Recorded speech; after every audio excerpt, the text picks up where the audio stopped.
your pardon. And he's cleaning up Sheldon Cottrell in the very first over, and there's that symbolic salute from the big man from St. Kitts and Nevis, and what a start for the Patriots. Yeah, I think it was the build-up of the previous deliveries as the undoing of Sunil Narine.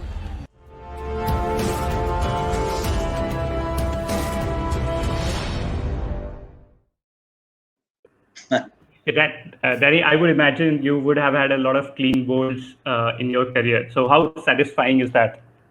Well, once again, you're seeing in franchise cricket, and particularly the big stage where these guys do, whether it's IPL, here in the wonderful CPL, Moods is there in the 100 in the UK now.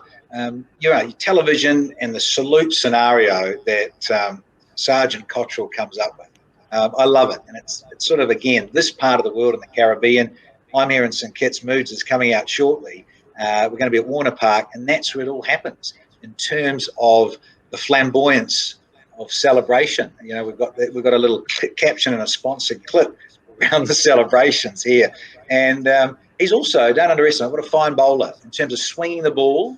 And Cottrell actually hits the stumps a lot. He's another guy where, yes, he bowls the odd bouncer here or changes of pace so crucial in the armoury, but he's one of these guys who hits the stumps a lot and knocks over opening batsmen regularly by hitting the three things stuck in the ground. So he's a class act in this format.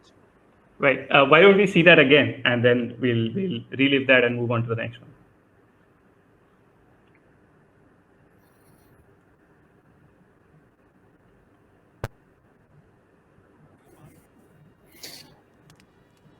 Now, I think I mentioned in commentary after Danny calls the wicket that it was the previous balls that set up that particular dismissal.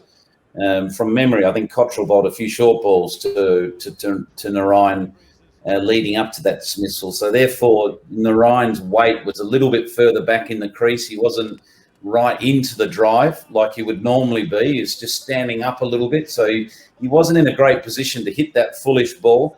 But as Danny mentioned, you know, Sheldon Cottrell does bowl a lot of batsmen, and that can be because he just skids the ball off the surface a little bit quicker than a lot of other bowlers do. So he has that surprise that it just skids through and does castle a lot of batsmen. And he also can swing the ball.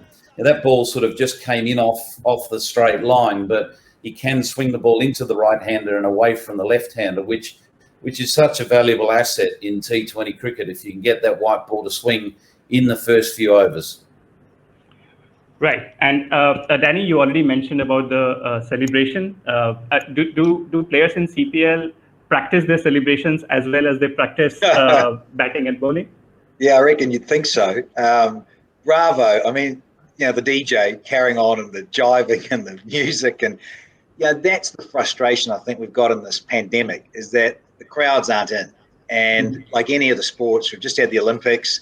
What a difference it makes with a crowd, of course. And it's about the fan base. It always is. It has been, really. And particularly more so in this modern era of franchise cricket. And the players love it. They feed off it. Again, hashtag the biggest party in sport with the music, the cheerleaders, everything happening.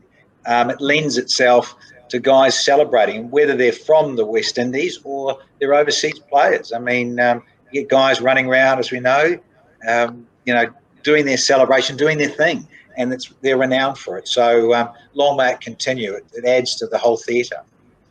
Right.